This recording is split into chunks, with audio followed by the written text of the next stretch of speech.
What if I told you there once existed an empire where choosing an empress was like hosting the world's strangest beauty pageant, where women underwent procedures that would make today's beauty influencers cringe, and where religious devotion shaped every aspect of physical appearance? Welcome to Byzantium, where beauty standards weren't just unusual, they were absolutely mind-bending. Before we dive into this captivating journey through time, I'd love to know where you're listening from.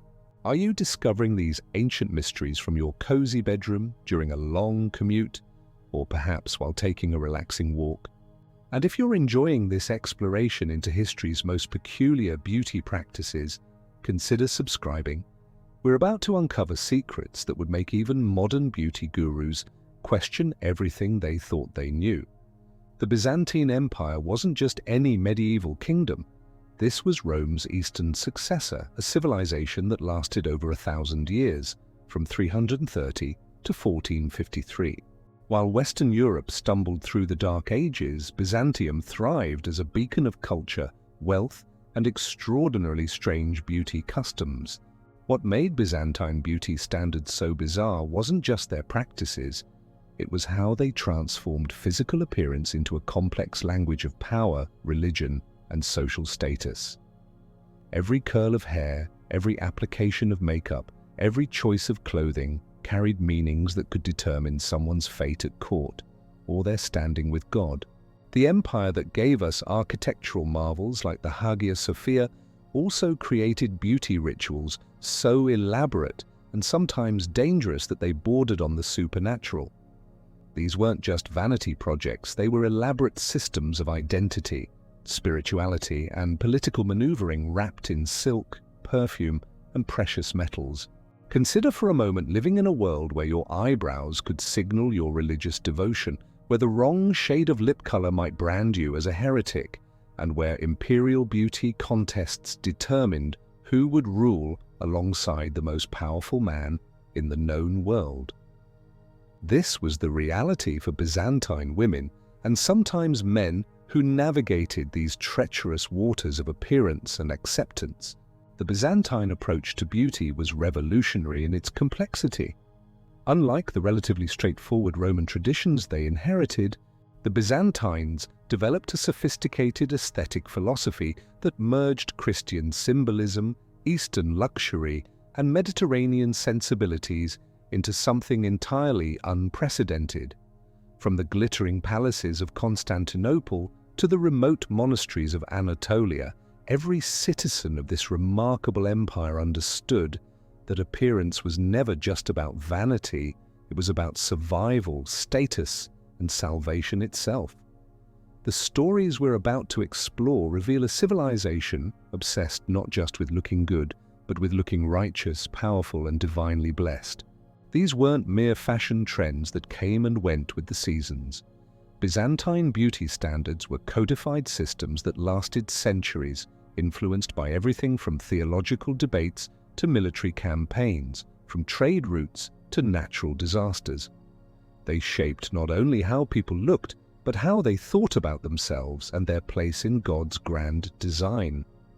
Deep within the Imperial Palace of Constantinople, behind walls adorned with golden mosaics and precious stones, an extraordinary ritual took place that would determine the future of an empire. Between 788 and 882, the Byzantine court developed what might be history's most elaborate and consequential beauty pageant, the imperial bride selection process. This wasn't some frivolous entertainment for the court's amusement. This was serious politics disguised as a beauty contest, where the winner wouldn't just receive a crown and sash, but would become co-ruler of one of the world's most powerful empires. The stakes couldn't have been higher, and the process couldn't have been more bizarre.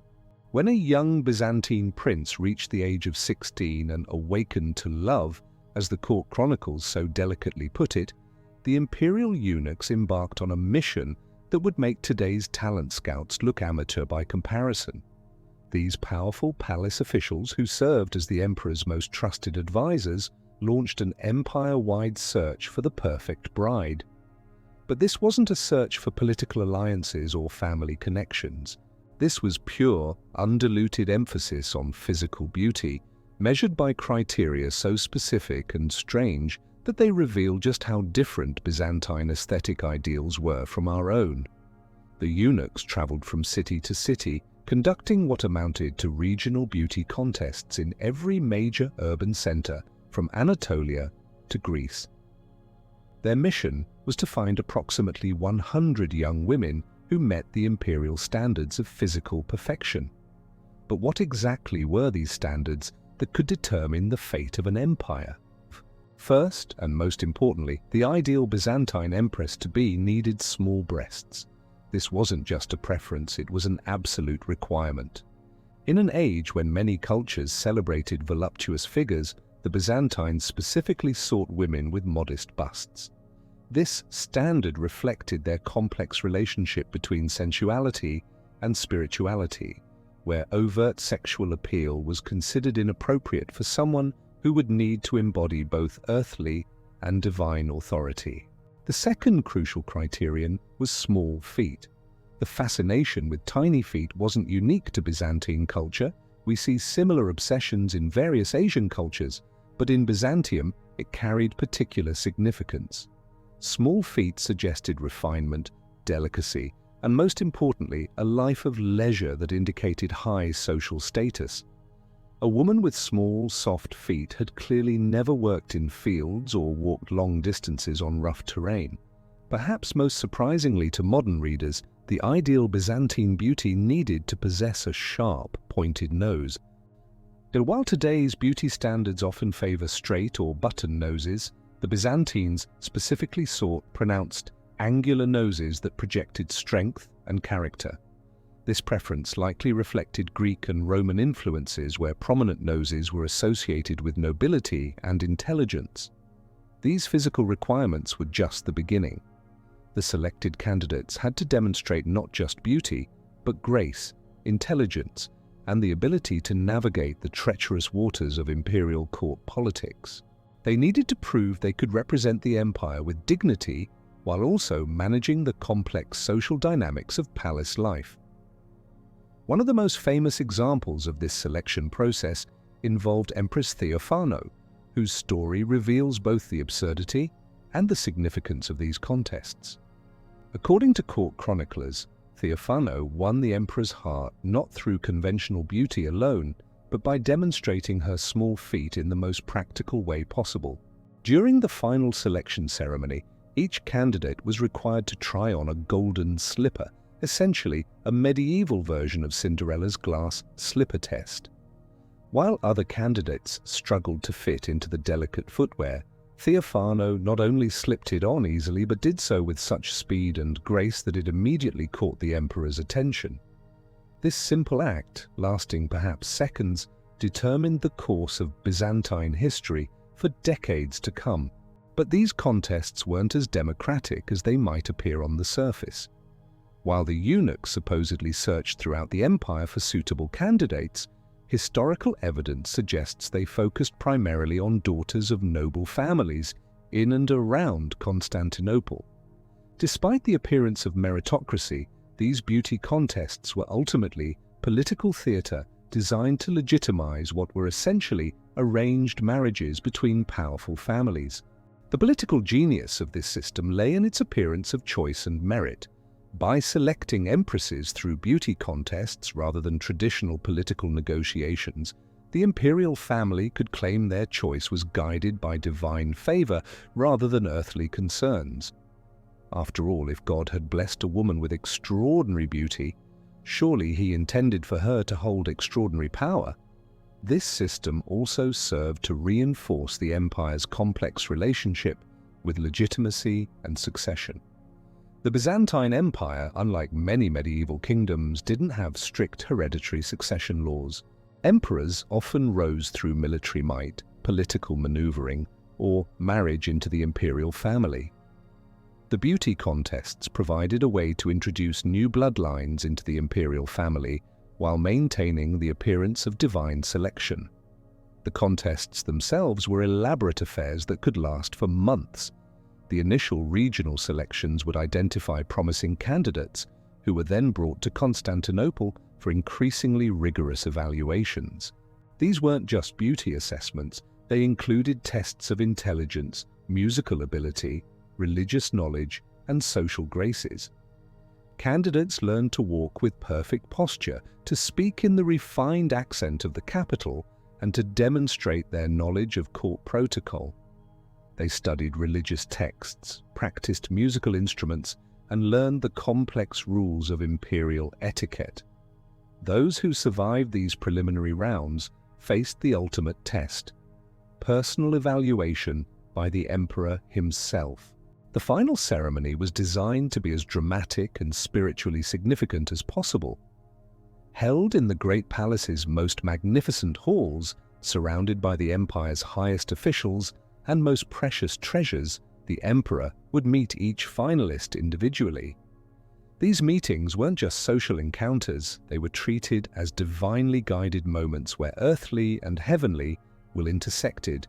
Contemporary accounts describe these final selections with language that blends romantic fairy tale with religious revelation. The emperor, dressed in his most magnificent robes and crown, would evaluate each candidate not just for physical beauty, but for signs of divine approval. A woman who showed nervousness might be seen as lacking divine favor, while one who maintained perfect composure could be interpreted as blessed by God himself. But these beauty contests had a darker side that reveals the brutal realities of imperial politics. Unsuccessful candidates didn't simply return home disappointed, their fate was often far more complicated. Some were married off to court officials as a form of political compensation. Others were sent to convents, their lives of secular beauty transformed into religious dedication. A few unlucky candidates simply disappeared from historical records, their fates unknown. The winners of these contests faced their own challenges. Becoming empress through beauty rather than family connections meant constantly proving worthiness for the position. These women had to demonstrate not just continued physical appeal, but political acumen, religious devotion, and the ability to produce male heirs who could continue the dynasty. The most successful empress selected through this system was arguably Empress Basil's wife, whose beauty contest victory led to one of the most stable and prosperous periods in Byzantine history. Her intelligence and political skills proved that the system occasionally did identify women capable of effective leadership, even if their initial selection was based purely on appearance. However, the system also produced disasters. Some empresses selected for beauty lacked the temperament for imperial responsibility, leading to political instability and court scandals. Others became so obsessed with maintaining their physical appeal, the very quality that had elevated them, that they neglected their political duties entirely. The beauty contest system reached its peak during the reign of Constantine VI and his mother, Empress Irene, who manipulated the process to maintain her own political power. Irene understood that controlling who married into the imperial family meant controlling succession itself, and she used beauty contests as tools of political manipulation. But perhaps the most revealing aspect of these contests was their underlying assumption about the relationship between physical beauty and divine favor. In Byzantine theology, external beauty was often interpreted as a reflection of internal virtue and God's blessing. A woman beautiful enough to win an imperial beauty contest wasn't just physically attractive, she was spiritually approved by the highest authority in the universe. This theological justification allowed the empire to maintain what was essentially a polygamous selection system while claiming adherence to Christian monogamy. The emperor wasn't choosing from multiple wives, he was waiting for God to reveal his chosen vessel through the medium of physical perfection. The contests also reflected Byzantine attitudes toward female power that were remarkably progressive for their time. While most medieval societies barely recognized women's political capabilities, the Byzantine system acknowledged that the right woman could effectively co-rule an empire. The beauty contests were, in their strange way, recognition that feminine intelligence and capability deserved imperial authority. As the political landscape changed and new threats emerged, the imperial beauty contest system gradually faded away. By the late 9th century, more traditional forms of political marriage had largely replaced these elaborate selection processes, but their influence on Byzantine culture persisted for centuries, establishing aesthetic ideals and political expectations that shaped the empire's development. The legacy of these contests extended far beyond the Byzantine Empire itself.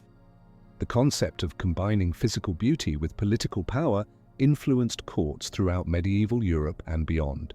Even today, we can see echoes of these ancient beauty standards in everything from fashion runways to political campaigns, where appearance and authority remain inextricably linked. Yet what makes the Byzantine imperial beauty contests truly bizarre isn't just their unusual selection criteria or elaborate procedures, it's how they perfectly encapsulated an empire's attempt to rationalize absolute power through divine aesthetics. In Byzantium, beauty wasn't just skin deep, it was a direct line to God's will, a political tool, and a pathway to power that would reshape the medieval world. But selecting empresses through beauty contests was just the beginning of Byzantine aesthetic obsessions. The morning routine of a wealthy Byzantine woman would have horrified modern dermatologists and fascinated today's beauty influencers in equal measure. What began as inherited Roman cosmetic traditions evolved into something far more elaborate, dangerous, and spiritually complex, a daily ritual where the line between enhancement and transformation blurred beyond recognition. In the shadowy chambers of Constantinople's most exclusive neighborhoods, women began their days with beauty routines that could take hours to complete and often required the assistance of multiple servants. These weren't simple applications of lipstick and powder. They were elaborate theatrical productions that transformed ordinary humans into living works of art, walking advertisements for their family's wealth, status, and divine favor. The foundation of Byzantine beauty, quite literally, started with achieving the perfect pale complexion. But this wasn't the gentle pursuit of fair skin we might recognize from other cultures. Byzantine women used white lead-based makeup called ceruse, a substance so toxic that it slowly poisoned users over time. Mixed with honey or animal fat to help it adhere to skin, this deadly cosmetic gave faces an otherworldly, porcelain-like appearance that was considered the height of sophistication. The preparation of ceruse was itself a dangerous art. Servants would mix white lead carbonate with vinegar in lead vessels, creating a paste that was then aged for months to achieve the perfect consistency. The resulting substance was applied in thick layers that completely masked natural skin tone, creating an artificial pallor that suggested both aristocratic leisure and spiritual purity. But ceruse was just the beginning. To make their unnatural whiteness appear more lifelike, Byzantine women applied rouge made from an equally dangerous array of substances. Red ochre, crushed insects, mercury-based compounds, and even crocodile dung were mixed into various carriers to create the perfect flush for cheeks and lips. Each ingredient carried its own risks, but the cumulative effect was often slowly progressive poisoning that users attributed to everything except their beauty routines. The eyes received particularly elaborate attention in Byzantine makeup culture. Women outlined their eyes with antimony-based kohl, a practice inherited from ancient Egypt but refined to new levels of complexity. But Byzantine eye makeup went far beyond simple lining. Women created elaborate designs around their eyes using different colored powders made from ground minerals, each requiring precise application and artistic skill. Upper eyelids were commonly painted with green powder made from malachite, a copper-based mineral that could cause serious eye irritation and, with prolonged use, permanent damage to vision. Blue eyeshadow made from azurite presented similar dangers, while red accents created from cinnabar, a mercury compound, posed systemic health risks that users rarely connected to their beauty routines. Perhaps most surprisingly, Byzantine women regularly plucked not just their eyebrows but also their eyelashes to create specific aesthetic effects. Unlike modern eyebrow shaping, this was total reconstruction of the eye area. Women would completely remove their natural eyebrows and redraw them in different shapes and positions, often creating eyebrows that were longer, higher, or more dramatically arched than nature had provided.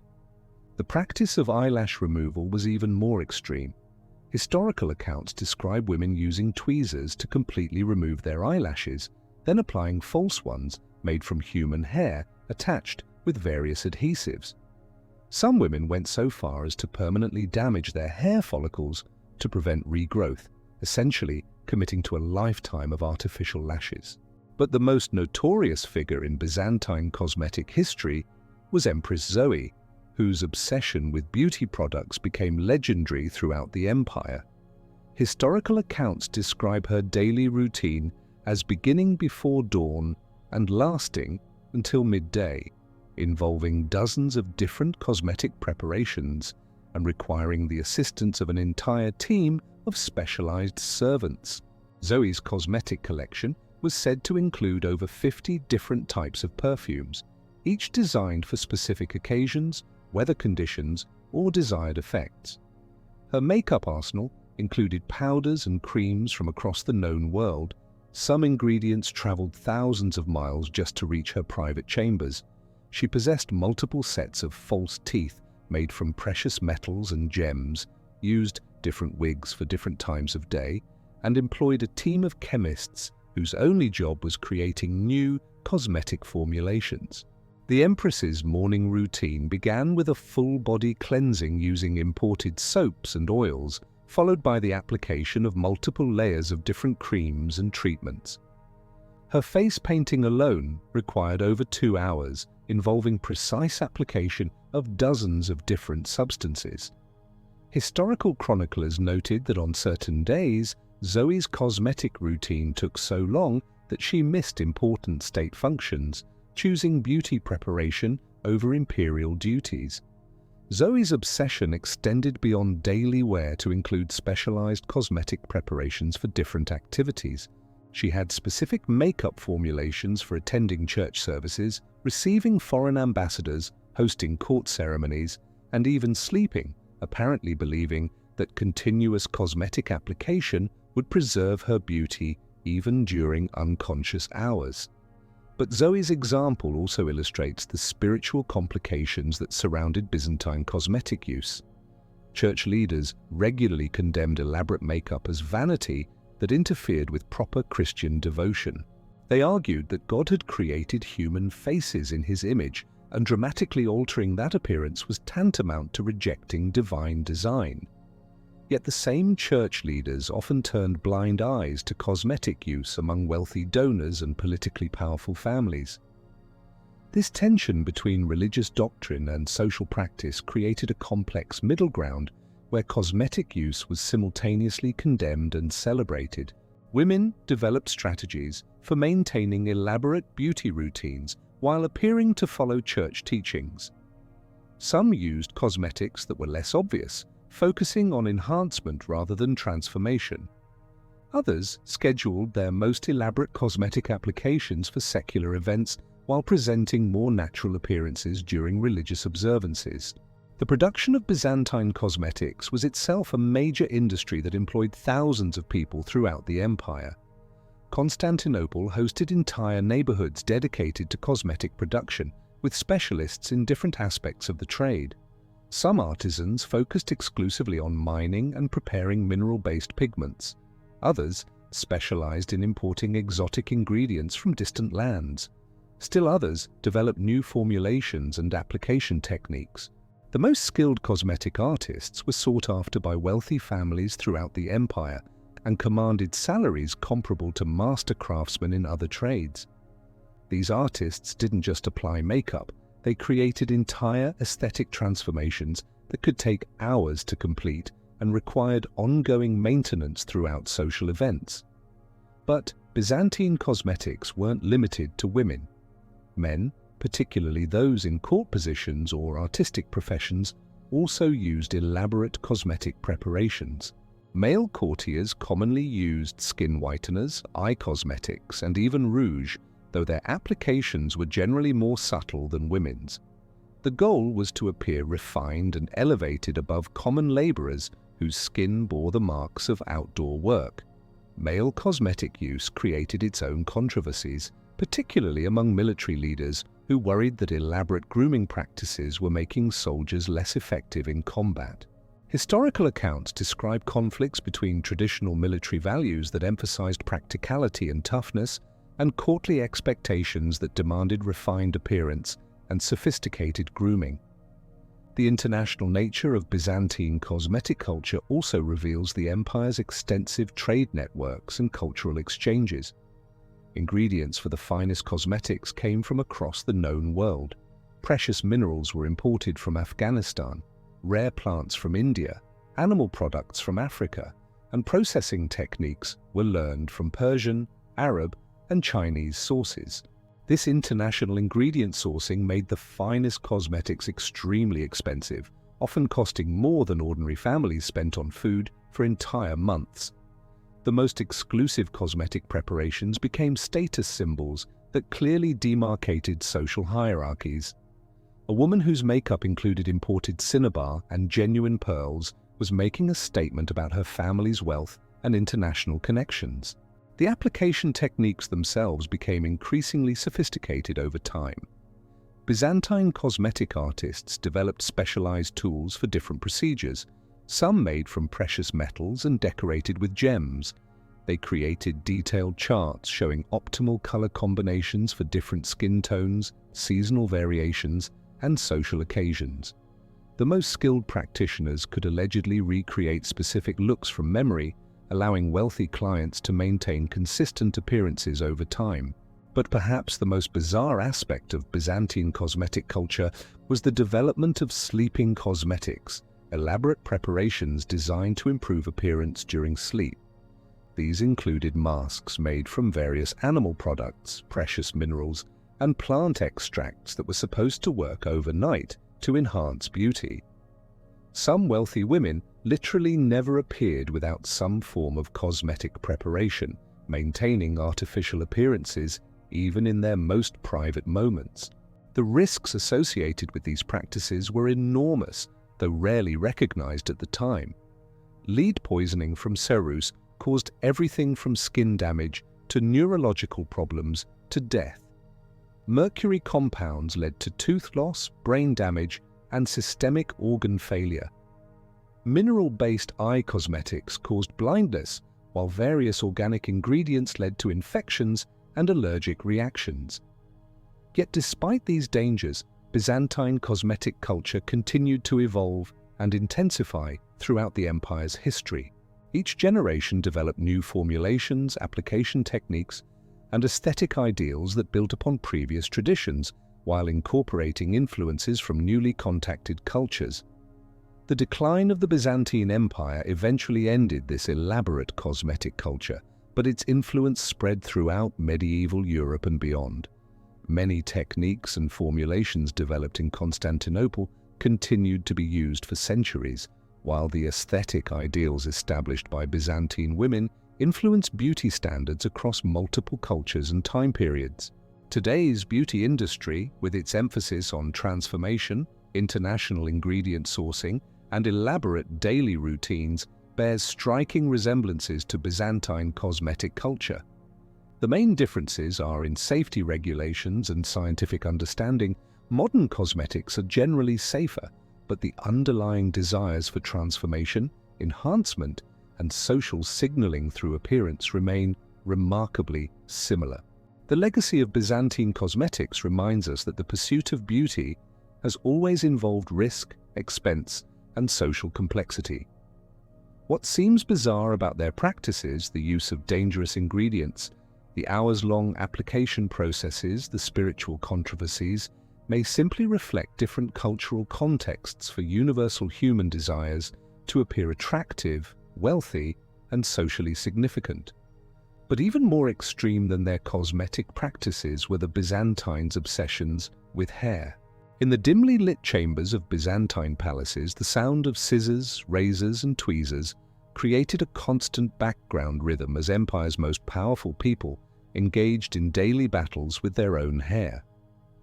These weren't simple grooming routines, they were elaborate rituals that could determine political alliances, religious standing, and social survival in a world where every follicle carried meaning. The Byzantine relationship with hair was unlike anything seen before or since.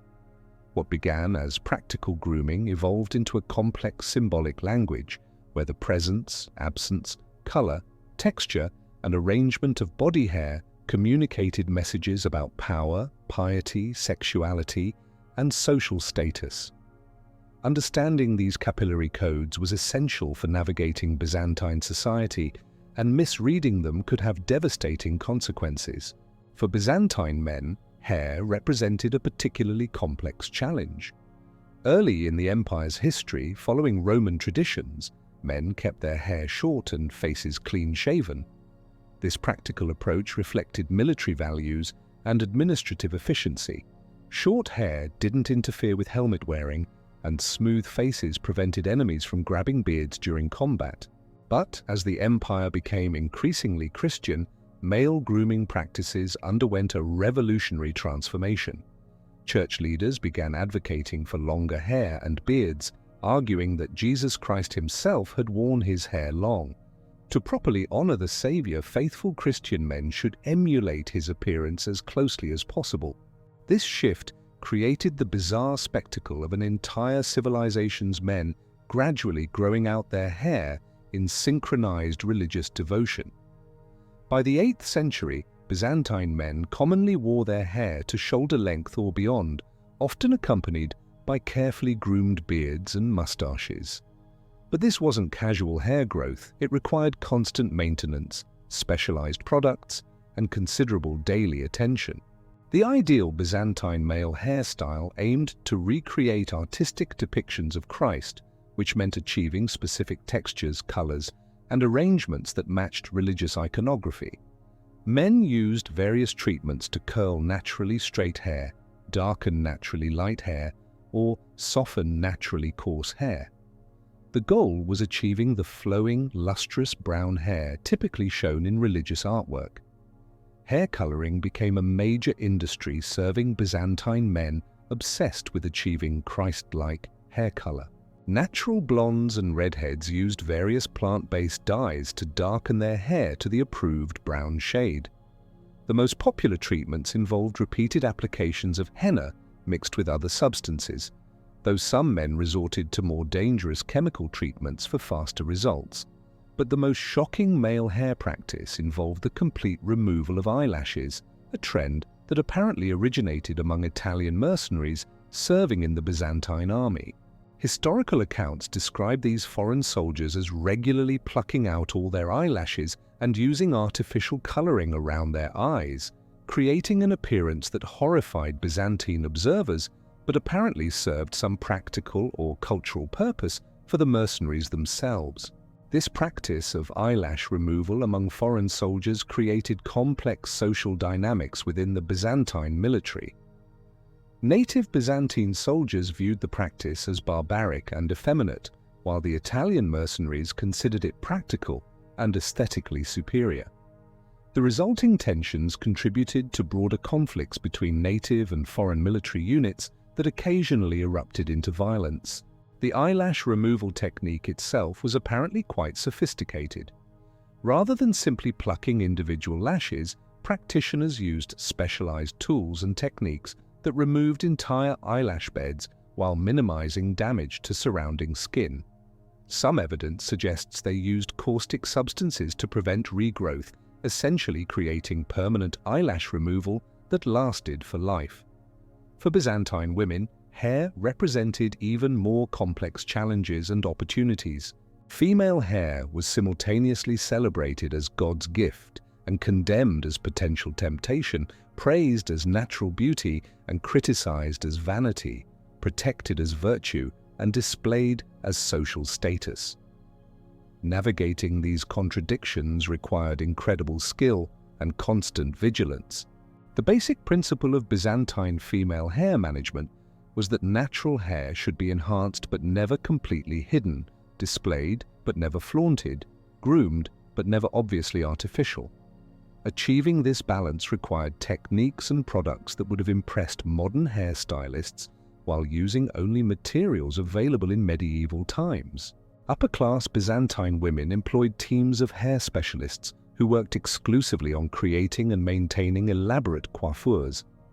These weren't simple styling sessions, they were architectural projects that could take entire days to complete and required ongoing maintenance to preserve their structural integrity. The most fashionable female hairstyles involved creating enormous sculptural arrangements that defied gravity through careful engineering and extensive use of hidden supports. Hair was woven around wireframes padded with various materials and secured with countless pins and clips to create towering constructions that added significant height to women's appearances. But these elaborate hairstyles came with serious practical challenges. The structures were so complex and fragile that women couldn't sleep, bathe, or engage in most physical activities without risking complete destruction of their hair arrangements. Many wealthy women literally maintained their hairstyles for weeks or months, sleeping upright in special chairs and avoiding any activities that might disturb their carefully constructed coiffures. The maintenance of these hairstyles required specialized tools and techniques that were closely guarded trade secrets. Hair artists developed particular methods for creating structural foundations, specific formulations for hair treatments that provided necessary hold and flexibility, and elaborate systems for cleaning and maintaining hair without disturbing overall arrangements. The products used in Byzantine hair care reveal the international scope of the empire's trade networks and the extreme lengths people went to achieve desired appearances. Hair treatments included ingredients from across the known world, oils from North Africa, plant extracts from India, animal products from Central Asia, and minerals from various European sources. But perhaps the most bizarre aspect of Byzantine hair culture was the use of human urine as a hair treatment. Historical accounts describe the regular use of boys' urine as a hair strengthener, conditioner, and dye. This practice apparently originated from observations that certain types of urine could alter hair color and texture, leading to systematic collection and use of urine from boys of specific ages. The urine treatment process was apparently quite elaborate. Different types of urine were collected for different purposes: fresh urine for certain treatments, aged urine for others. The most valuable urine came from young boys who had consumed specific diets designed to optimize their urine's hair treatment properties. This created a bizarre marketplace where families actually sold their children's urine to wealthy women seeking the finest hair treatments. Hair coloring techniques in Byzantium reached levels of sophistication that wouldn't be matched again until the modern era. Byzantine hair artists could achieve virtually any color through various combinations of plant dyes, mineral treatments, and chemical processes. The most sought-after colors required rare ingredients and complex preparation processes that took weeks or months to complete. The most prestigious hair color was a specific shade of golden blonde that required treatments using saffron, gold powder, and various exotic plant extracts. Achieving this color was so expensive that only imperial family members and the wealthiest nobles could afford it. The color itself became a status symbol that immediately identified its wearer's social position. But hair coloring also carried spiritual implications that complicated its use. Church authorities regularly condemned artificial hair coloring as vanity and deception, arguing that God had provided each person with appropriate natural coloring that shouldn't be altered. Yet the same authorities often overlooked hair coloring among wealthy donors and politically powerful families. This created a complex moral landscape where hair coloring was simultaneously condemned and celebrated. Women developed strategies for coloring their hair in ways that appeared natural, focusing on enhancement rather than dramatic transformation. They also scheduled their most obvious hair treatments around religious observances, presenting more natural appearances during important church functions. The removal of body hair created another set of bizarre practices and social expectations. Byzantine women were expected to remove virtually all body hair, except that on their heads, but the techniques available were primitive and often dangerous. Various depilatory creams made from caustic substances could cause serious chemical burns, while mechanical removal methods often led to infections. The most extreme hair removal practices involved the use of heated instruments to permanently destroy hair follicles, essentially medieval versions of modern laser hair removal, but using crude heating techniques that often caused severe burns and scarring. Some women underwent these treatments despite the obvious risks because the social pressure to maintain hairless bodies was so intense. Male hair removal focused primarily on achieving specific beard and mustache shapes that communicated appropriate messages about religious devotion and social status. Different beard styles indicated different levels of church involvement, while mustache arrangements could signal political affiliations or professional associations. The tools used for Byzantine hair management were themselves works of art that displayed their owners' wealth and aesthetic sensibilities. Combs were made from precious materials and decorated with gems and intricate carvings. Scissors and razors were crafted by master metalworkers and passed down through generations as family heirlooms. But perhaps the most revealing aspect of Byzantine hair culture was the development of elaborate wigs and hairpieces that allowed people to achieve desired appearances without actually altering their natural hair. These artificial hair systems were so sophisticated that they could be indistinguishable from natural hair, allowing wearers to maintain conventional appearances during religious observances while achieving more elaborate looks for secular occasions. The wig-making industry in Byzantium employed thousands of artisans and created products that ranged from simple hairpieces to complete hair systems that could be changed multiple times per day. The finest wigs were made from human hair sourced from across the empire, with different hair types commanding different prices based on color, texture, and quality. The social implications of wig use were complex and sometimes controversial. Some religious authorities condemned wigs as deceptive and vain, while others accepted them as practical solutions that allowed people to maintain modest appearances while participating in secular social expectations. The result was a complex set of informal rules about when, where, and how different types of artificial hair could be appropriately used. The decline of the Byzantine Empire eventually ended these elaborate hair cultures, but their influence spread throughout medieval Europe and beyond. Many techniques and aesthetic ideals developed in Constantinople continued to influence hair fashion for centuries, while the underlying principles of using hair as social communication remain relevant today. Modern hair culture, with its emphasis on color treatments, elaborate styling, and hair as personal expression, bears striking resemblances to Byzantine practices. The main differences involve improved safety and expanded options, but the fundamental desire to use hair as a means of social communication and personal transformation remains essentially unchanged. The legacy of Byzantine hair culture reminds us that human relationships with body hair have always been complex, involving practical, aesthetic, social, and spiritual considerations that vary dramatically across cultures and time periods. What seems bizarre about their practices may simply reflect different cultural contexts for universal human desires to control and optimize personal appearance. But their hair obsessions were just one aspect of an even more complex system of appearance management that extended to every aspect of dress and presentation. Step into the wardrobes of Byzantine nobility and you'd find yourself surrounded not by simple garments, but by wearable theology, clothing so heavily imbued with religious symbolism that getting dressed each morning became an act of spiritual devotion. Every thread, every pattern, every color choice had to align with complex theological principles that turned fashion into a form of prayer. The Byzantine approach to clothing represented a revolutionary fusion of Roman imperial grandeur, Christian symbolism, and Eastern luxury traditions that created something entirely unprecedented in human history.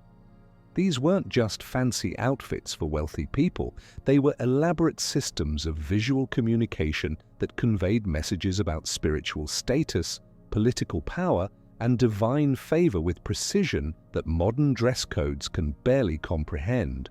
The foundation of Byzantine sacred fashion was the principle of cruciform design, the idea that all clothing should somehow reflect the shape and symbolism of the Christian cross. This wasn't a suggestion or recommendation, it was a fundamental requirement that influenced every aspect of garment construction, decoration, and wearing.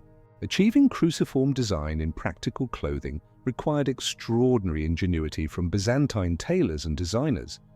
They developed techniques for incorporating cross shapes into garment structure through strategic seam placement, decorative elements arranged in cross patterns, and even the fundamental cutting and assembly of fabric pieces to create subtle but unmistakable cross-references.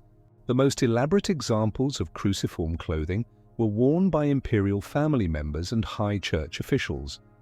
These garments incorporated dozens of different cross-references into single outfits through layered symbolism that required extensive training to fully appreciate. A single imperial robe might contain cross patterns in its brocade, cross-shaped jeweled brooches, sleeves arranged to suggest cross shapes when arms were extended, and even undergarments positioned to create cross silhouettes beneath outer layers. But the cruciform principle extended far beyond simple cross shapes. Byzantine designers developed sophisticated geometric systems that incorporated Christian symbolism into complex mathematical relationships. The proportions of garments were calculated to reflect sacred numbers mentioned in religious texts. Sleeve lengths, hem measurements, and collar dimensions were precisely calculated to maintain harmony with theological principles. The colors used in Byzantine sacred fashion formed another layer of religious communication. Each hue carried specific spiritual meanings that had to be carefully coordinated to avoid theological contradictions. Purple, reserved almost exclusively for imperial use, represented divine authority and Christ's kingship. Gold symbolized divine light and eternal glory. Blue suggested heavenly realms and the Virgin Mary's purity.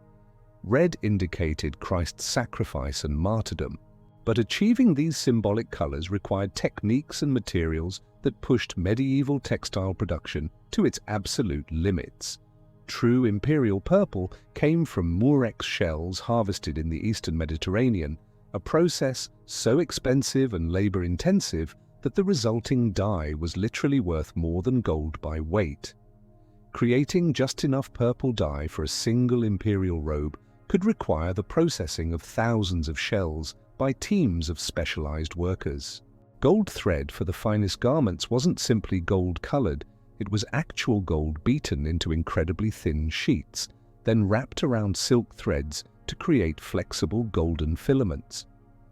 The amount of precious metal required for a single ceremonial robe could fund entire military campaigns, making these garments walking displays of imperial wealth and power. The weaving techniques used to create Byzantine sacred textiles represented pinnacles of medieval craftsmanship that required years of training and incredible artistic skill. Master weavers developed methods for incorporating complex religious scenes directly into fabric structure, creating garments that told biblical stories through woven imagery, so detailed it rivaled the finest paintings. These narrative textiles weren't simple decorations, they were wearable scripture that allowed their owners to literally clothe themselves in religious stories. An imperial dalmatic might depict the Annunciation across its front panels, the crucifixion on its sleeves, and the resurrection around its hem, creating a complete theological statement through textile art. The production process for the finest Byzantine textiles could take months or even years for a single garment. Teams of weavers worked in coordinated shifts to maintain consistent quality and prevent errors that would require starting over. The most complex pieces required constant supervision by master craftsmen who checked every detail against theological requirements and artistic standards. The social implications of these elaborate textile requirements were enormous. Only the wealthiest families could afford garments that fully met Byzantine sacred fashion standards, creating clear visual hierarchies that immediately identified social positions. A person's clothing didn't just suggest their wealth, it proclaimed their spiritual status and political connections with precision that left no room for social confusion. But sacred fashion requirements also created opportunities for social mobility through skilled craftsmanship and artistic innovation. Talented textile workers could achieve considerable wealth and status by developing new techniques or creating particularly impressive pieces.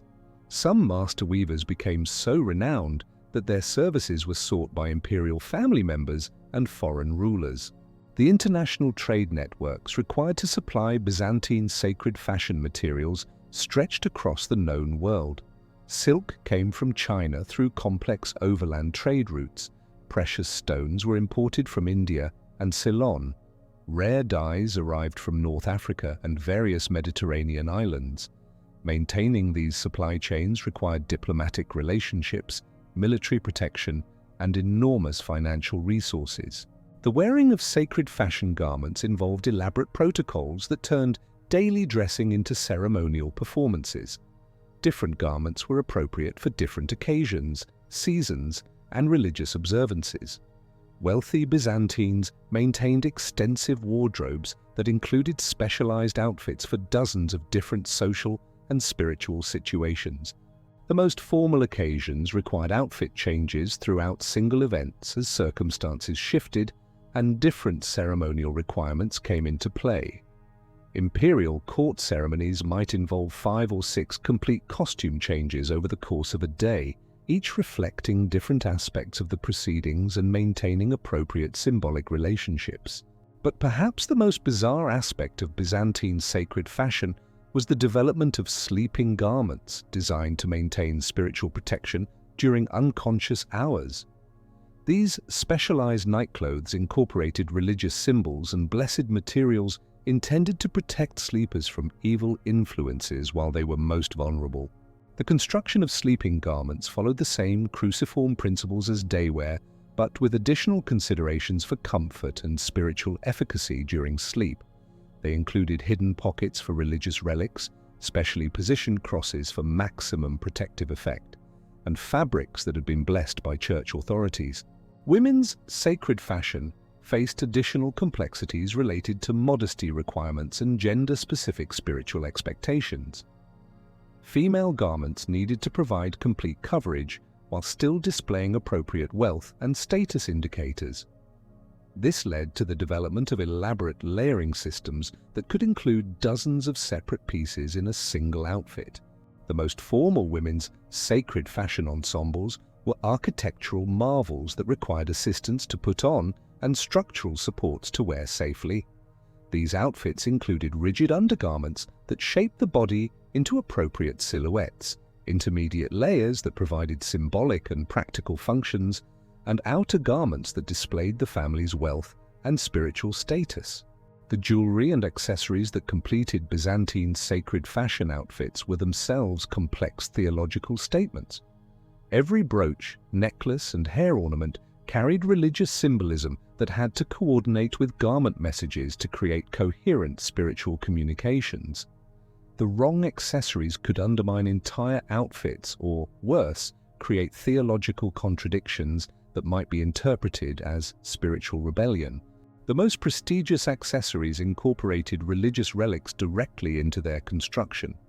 Jewelry might contain fragments of saints' bones, pieces of the true cross, or other sacred materials that provided spiritual protection while displaying the owner's religious devotion and ability to acquire such precious items. But sacred fashion also created practical challenges that sometimes interfered with daily life. The most elaborate garments were so heavy, rigid, and fragile that wearing them required careful movement and constant attention to avoid damage. Some ceremonial outfits weighed over 50 pounds and required multiple servants to manage safely. The cleaning and maintenance of sacred fashion garments involved specialized techniques and blessed materials to preserve their spiritual efficacy. Regular clothing could be cleaned with ordinary methods, but garments incorporating religious symbolism required treatments that maintained their sacred properties while removing physical contamination. The storage of sacred fashion pieces required specially consecrated spaces that protected both their physical and spiritual integrity. Wealthy families maintained entire rooms dedicated to clothing storage with different areas for different types of garments and elaborate systems for organizing pieces according to spiritual and practical hierarchies. The decline of the Byzantine Empire gradually simplified these elaborate fashion systems as economic pressures made such extreme luxury unsustainable. But the influence of Byzantine sacred fashion spread throughout medieval Europe, with modified versions appearing in various royal courts and religious institutions. Modern fashion, despite its secular nature, still reflects some principles established by Byzantine sacred fashion. The use of clothing to communicate social status, the incorporation of symbolic elements into garment design, and the development of specialized outfits for different occasions all trace their origins to Byzantine innovations. But clothing was just one aspect of an even more comprehensive system of beauty practices that extended to every aspect of personal presentation. Behind the closed doors of Byzantine palaces and wealthy homes, beauty rituals took place that would have seemed like witchcraft to medieval Europeans and torture sessions to modern observers. These weren't simple beauty treatments, they were elaborate ordeals that combined ancient medical theories, religious beliefs, and sheer desperation for aesthetic perfection into practices so extreme they defied imagination. The pursuit of Byzantine beauty standards required more than just cosmetics and clothing. It demanded a complete lifestyle devoted to aesthetic perfection, where every meal, every activity, and every moment of rest was calculated to enhance physical appearance. This total commitment to beauty created daily routines that consumed enormous amounts of time, money, and physical endurance. One of the most shocking Byzantine beauty practices involved the systematic use of bloodletting to achieve the pale complexion that was considered essential for aristocratic appearance. But this wasn't the medical bloodletting practiced by physicians. This was cosmetic bloodletting specifically designed to drain color from the face and create an otherworldly pallor. The cosmetic bloodletting process involved strategic placement of leeches around the face, particularly near the temples and behind the ears, where blood vessels were close to the surface. The goal was to reduce blood flow to facial skin, creating a pale, ethereal appearance that suggested spiritual refinement and aristocratic leisure. The leeches used for cosmetic bloodletting were specially bred and prepared for this purpose. They were fed specific diets to optimize their blood-draining capabilities and kept in controlled conditions to ensure they were healthy enough to use safely on human faces. The most expensive beauty treatments used leeches that had been blessed by church authorities, adding spiritual benefits to cosmetic effects.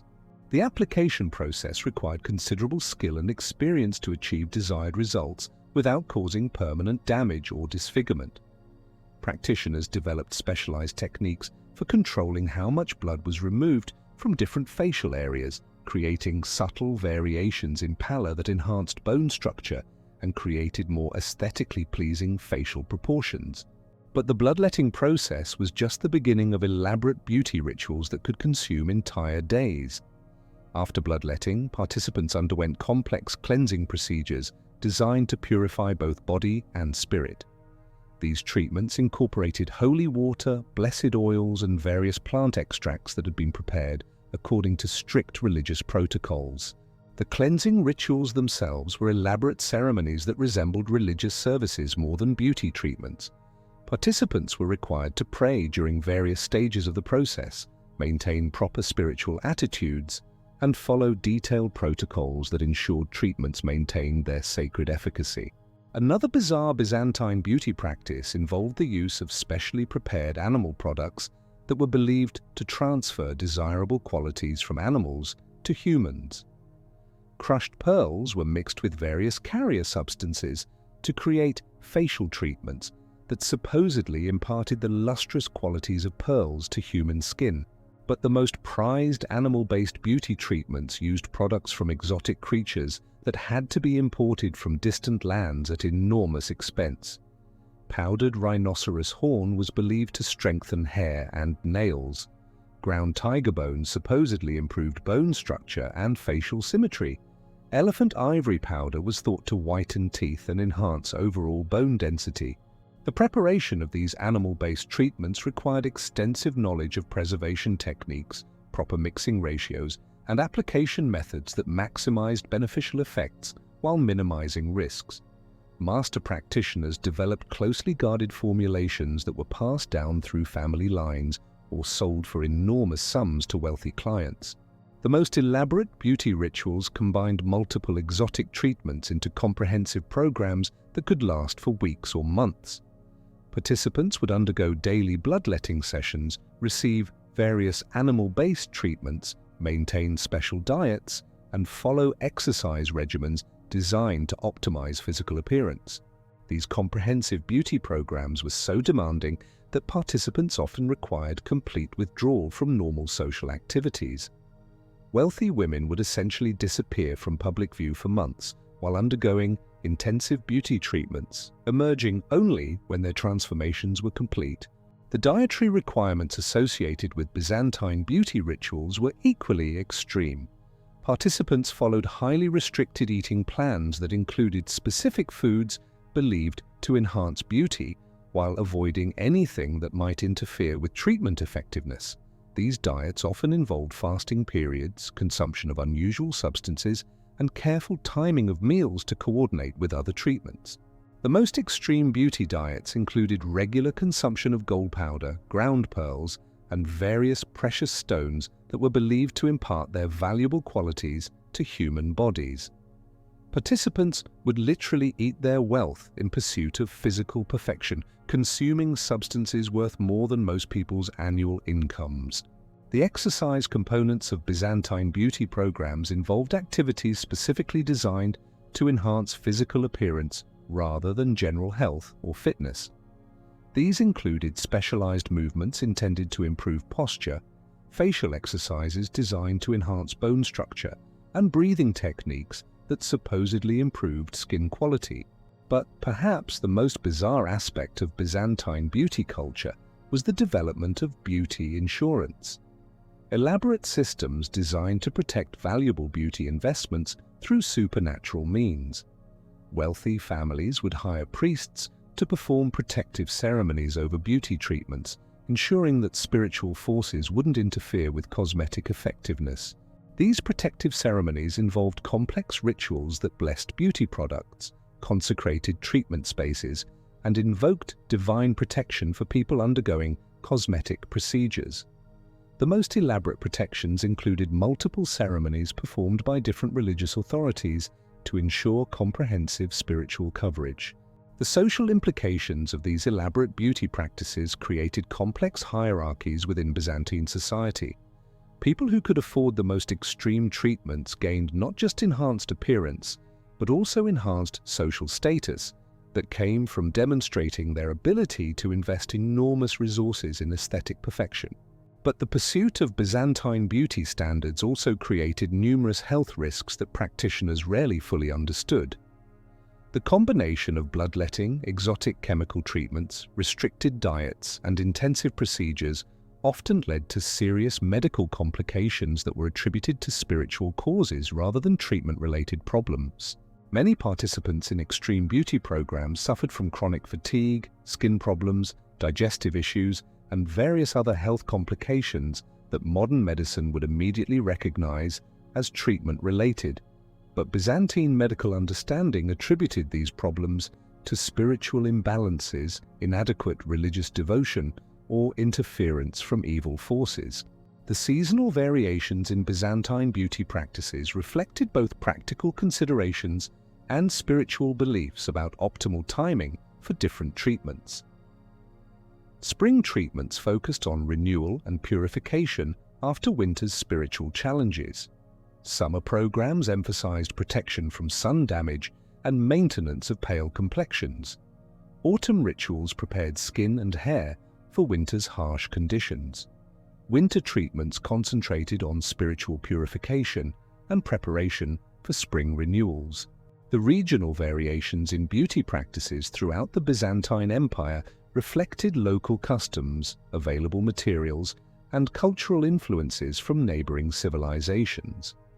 Constantinople's practices were the most elaborate and expensive, setting standards that wealthy families throughout the empire attempted to emulate within their local resources. But provincial beauty practices often incorporated local traditions and materials that created distinctive regional styles. Some areas developed reputations for particular specialties. Certain cities became known for exceptional cosmetics, others for innovative treatments, still others for training the most skilled beauty practitioners. The international influence of Byzantine beauty culture extended far beyond the empire's borders. Diplomatic marriages carried Byzantine beauty standards to foreign courts, while trade relationships spread cosmetic techniques and products throughout medieval Europe and beyond. The decline of the Byzantine Empire gradually ended these elaborate beauty cultures as economic pressures made such extreme luxury unsustainable. But many techniques and principles developed during this period continued to influence beauty practices for centuries, creating lasting legacies that can still be traced in modern cosmetic culture. The documentation of these practices in historical sources provides fascinating glimpses into a civilization where beauty was considered so important that people were willing to undergo extreme ordeals and invest enormous resources in pursuit of aesthetic perfection. These accounts remind us that human desires for beauty, status, and social acceptance have driven people to extraordinary lengths throughout history. Modern beauty culture, despite its apparent differences from Byzantine practices, still reflects many of the same underlying motivations and desires. The pursuit of physical perfection, the willingness to invest significant resources in appearance, and the use of beauty as social communication all trace their origins to principles established during the Byzantine period. But what lessons can we draw from these extraordinary beauty practices that seem so foreign to contemporary sensibilities? As we reach the end of our journey through the labyrinthine world of Byzantine beauty standards, we're left with a striking realization. The empire that created some of history's most bizarre aesthetic practices was driven by motivations that remain remarkably familiar today. The names have changed, the techniques have evolved, but the fundamental human desires that inspired these elaborate rituals continue to shape how we think about beauty, status, and self-presentation. The Imperial beauty contests that launched our exploration reveal timeless tensions between merit and appearance, democracy and aristocracy, divine will and human manipulation. Today's beauty pageants, reality dating shows, and social media influence culture all echo the Byzantine principle that physical attractiveness can be a pathway to power and social advancement. The eunuchs who scoured the empire for the perfect empress have been replaced by talent scouts, casting directors, and algorithm designers, but the basic process of identifying and promoting beauty for public consumption remains essentially unchanged. The dangerous cosmetic practices that characterized Byzantine beauty culture find their modern parallels in everything from extreme plastic surgery to experimental skincare treatments that promise miraculous transformations. The lead-based ceruse that slowly poisoned its users wasn't fundamentally different from contemporary beauty procedures that carry significant health risks in pursuit of aesthetic ideals. We've improved the safety protocols and understand the science better, but the willingness to accept risk for beauty remains a constant human trait. The elaborate hair rituals that could consume entire days reflect contemporary obsessions with hairstyling, coloring, and treatment that represent multi-billion-dollar industries. The Byzantine practice of using human urine as hair treatment seems bizarre until we consider modern beauty trends that incorporate everything from snail secretions to placental extracts in pursuit of perfect hair. The specific substances have changed, but the underlying principle of using unusual ingredients for aesthetic enhancement remains remarkably consistent. The sacred fashion systems that turned clothing into theological statements anticipated modern fashion's role as personal expression and social communication. The cruciform design requirements that governed Byzantine garments parallel contemporary fashion's use of brands, styles, and accessories to communicate identity, values, and social affiliations. The spiritual significance that Byzantines attached to clothing choices mirrors modern fashion's role in lifestyle branding and personal authenticity. Perhaps most tellingly, the elaborate beauty rituals that required enormous investments of time, money, and physical endurance reflect contemporary wellness culture's emphasis on comprehensive lifestyle management for aesthetic optimization. The Byzantine beauty programs that consumed months of dedicated effort anticipated modern fitness regimens, skincare routines, and dietary protocols that promised total physical transformation through sustained commitment. But the Byzantine example also reveals the potential dangers and limitations of aesthetic obsession. The health problems that resulted from extreme beauty practices remind us that the pursuit of physical perfection can become destructive when taken to extremes. The social hierarchies created by beauty standards show how aesthetic requirements can become tools of exclusion and oppression. The religious controversies surrounding Byzantine beauty culture highlight ongoing tensions between spiritual values and material concerns that continue to influence how different cultures approach questions of appearance and vanity. The church leaders, who condemned elaborate beauty practices while tolerating them among wealthy donors, anticipated modern debates about consumer culture, materialism, and authentic values.